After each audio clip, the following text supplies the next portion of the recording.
Welcome to Mark Twain Lake Fishing Intel, your bass, crappie, and catfish resource.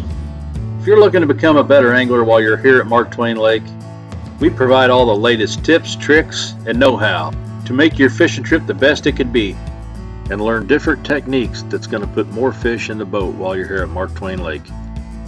Whether you're a seasoned tournament angler or you just like to fish for fun, we got you covered.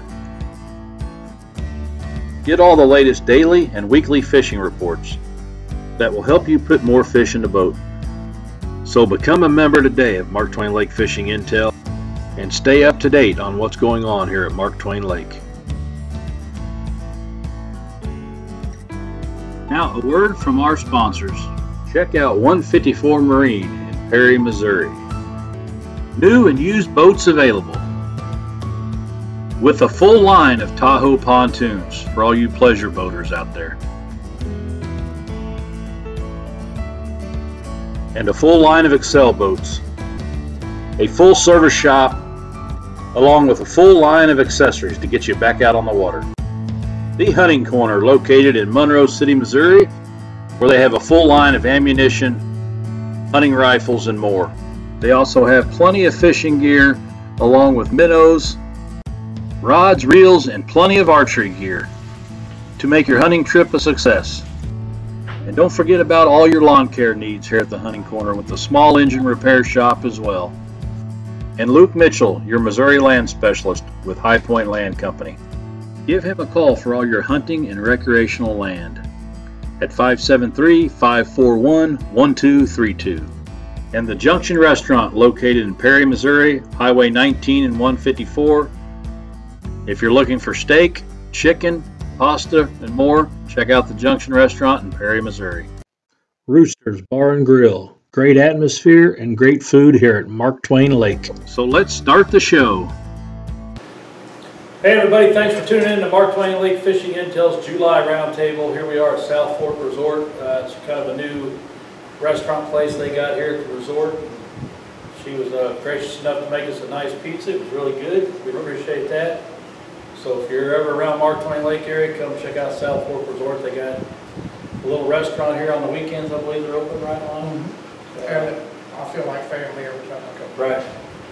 They got a nice store in there. They got all kinds of snacks, minnows, bait, lures, fishing tackle, whole 9 yards. So come check them out, South Fork Resort, and they'll be glad to take care of you. Also want to thank 154 Marine, Perry, Missouri, for being the title sponsor here at Mark Twain Lake Fishing Intel, along with Luke Mitchell, High Point Land Company, Rooster's Bar and Grill, the Junction Restaurant, and the Hunting Corner.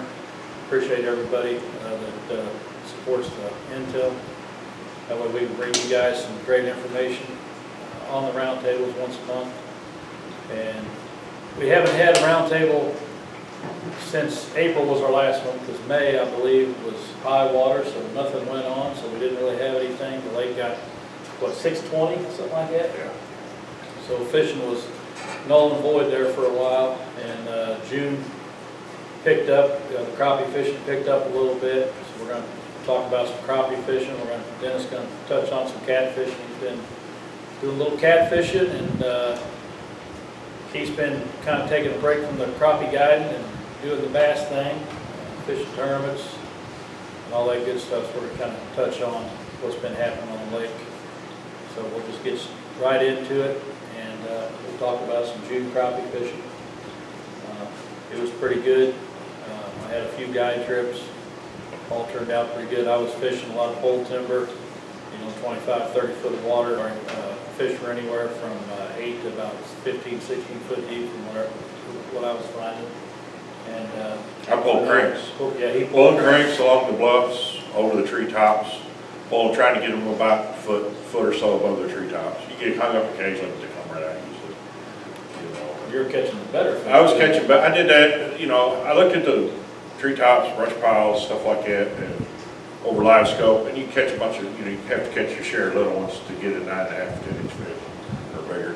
Well, I noticed pulling the cranks one day. I just done it, and in like an hour and a half, I had 15. They were all 10 to 12 inch fish, and only caught 2 or 3 smaller fish. and I had a bonus walleye. So after that, I just started pulling cranks at you. Right. You know. Yeah, yeah, and I was, dropping down, around the trees, 10-foot rods, and using minnows is what I was using. I'd throw the plastic down there every once in a while and get bit if they quit biting the minnow. But most of my fish the last all of June and so far in July has been mainly on minnows. They want me. Yeah, yeah. So, Lonnie, I know I've seen you out a few times. What have you been seeing out there? Well, I haven't been throwing minnows, but I've known at times I should. But I've done well every time I went out. So, Right. but I've been using Van Pearsall snubber jigs and in the snowflake brush pile.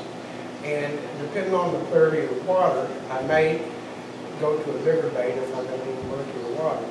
And I would go to I have a black chartreuse jig, and I would use the silver shad and baby doll in Bobby Carter, and they work well. But you can see so many fish will come up and they'll look at it and they'll say, well, I know it's not quite right, and they don't hit. Right. And I know that if I had minnows, I would have caught that fish. But I'm just so used to jig fishing, plastic bait fishing, that every now and then I'm going to throw a minnow every year or so. Right. So, but it's about time. Right. And I don't like throwing minnows. I just soon throw the plastics. These minnows are messy. They get the boat messy. They get everything messy. But what I've been seeing the last month or so out there is they're